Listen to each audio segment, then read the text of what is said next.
Hello guys, welcome to my channel. நான் உங்கள் யுவராஜ். நீங்கள் பார்த்து கொண்டிருப்பது யூ சீரியஸ் யுவராஜ். இன்றைக்கி தமிழ்நாட்டில் நடந்த முக்கியமான நியூஸை பற்றி மட்டும் தாங்க பார்க்க போகிறோம்.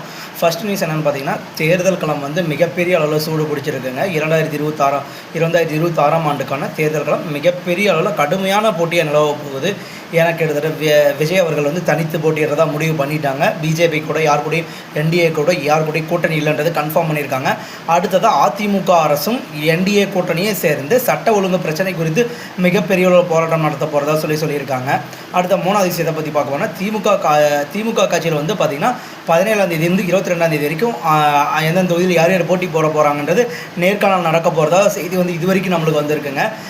தேவக்கோட்டையில் கிட்டத்தட்ட ரூபாய் 5000 லஞ்சம் வாங்கிய அதிகாரி கைது பண்ணியிருக்காங்க. இது ஒரு முக்கியமான நியூஸு. கிட்டத்தட்ட 18 லட்சம் வரைக்கும் பிடிச்சிருக்காங்க. மதுரை மற்றும் திருச்சியிலேயே கடுமையான ஃப்ளையிங் ஸ்குவாட் ஃபுல் சுற்றி எல்லா ஏரியாலையும் பிடிச்சிருக்காங்க. கிட்டத்தட்ட நாமக்கல்லையே இன்றைக்கி பார்த்தோம்னா கிட்டத்தட்ட 8 இடத்துல பிடிச்சி ஃபுல்லாக ஓவரால் நாமக்கல் மட்டும் கிட்டத்தட்ட 8லேருந்து குறைஞ்சபட்சம் தான் 8, அதுக்கு மேலே எவ்வளோன்றது தெரியல. ஏன்னா நான் வந்த ரூட்லேயே கிட்டத்தட்ட 12 இடம் வரைக்குமே போலீஸ்காரங்க மிகப்பெரிய அளவில் சர்ச்சில் ஈடுபட்டு இருக்காங்க. ஏன்னா காசு அமௌண்ட்டு 50,000க்கு மேலே எவ்வளோ கொண்டு போனாலும் ஃபுல்லாக பறிமுதல் பண்ணிக்குவாங்கன்றது கட்டாய சட்டம் மாதிரி இருக்குது இந்த 2 மாதத்துக்கு.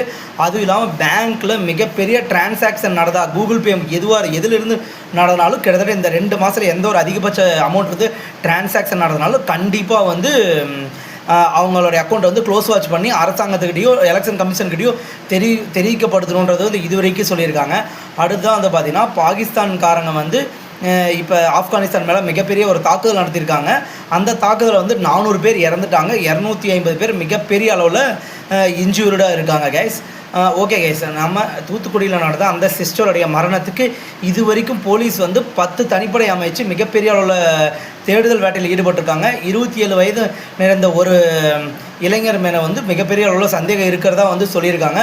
அந்த தங்கச்சிக்கோசரம் நம்மளால் முடிஞ்சது கொஞ்சம் எதுவுமே பண்ண முடியாது. ஏன்னா இந்த ஆட்சியில் இந்த அளவுக்கு ஒரு பெண்களுக்கு இந்த ஒரு அநியாயம் நடக்குது. அதனால் நீங்கள் கருத்தில் கொண்டு கொஞ்சம் பெண்களுக்கான பாதுகாப்புக்கோசரம் யார் குரல் கொடுக்குறாங்களோ அவங்களுக்கு கொடுக்கலாம். நம்ம சீமானன் எடுத்துட்டோம்னா கிட்டத்தட்ட பாதிக்கு அதிகமாக பெண்களை நிறுத்தியிருக்காங்க. திருநங்கைகளுக்கும் வாய்ப்பு கொடுத்துருக்காங்க. விஜய் அவர்கள் அவங்களோட நாமினேஷன் இனிமேல் தான் அனௌன்ஸ் பண்ண போகிறாரு. அதனால் பார்ப்போம். ஏடிஎம்கே பொறுத்த வரைக்கும் அவங்க சட்டம் ஒழுங்குக்கான பிரச்சனைக்கான ஒரு மிகப்பெரிய ஒரு போராட்ட மண்டலுக்கு வந்திருக்காங்க. இதில் யாரை வேணாலும் நீங்கள் செலக்ட் பண்ணுங்கள். யூடியூப்பில் இப்போ ஒரு சாங் ட்ரெண்டிங் ஆகிட்டு இருக்குங்க. ஸ்டாலின் அவர்களை வர்ணித்து ஒரு மிகப்பெரிய ஒரு சாங் எனக்கு ரொம்ப பிடிச்சிருந்தது. நீங்களும் போய் பாருங்கள். அந்த ஒரு அம்பி பாட்டு மாதிரி தான் இருந்துச்சு, நல்லா இருந்துச்சுங்க. அந்த பாட்டு ஒரு மீனிங்ஃபுல்லாக இருந்துச்சு. நீங்களும் போய் பாருங்கள். Thank you case. அடுத்த பாட்டில் இன்னொரு 10 to 20 மினிட்ஸில் அடுத்த பாட்டு நியூஸ் போடுவேன் கண்டிப்பாக. நம்ம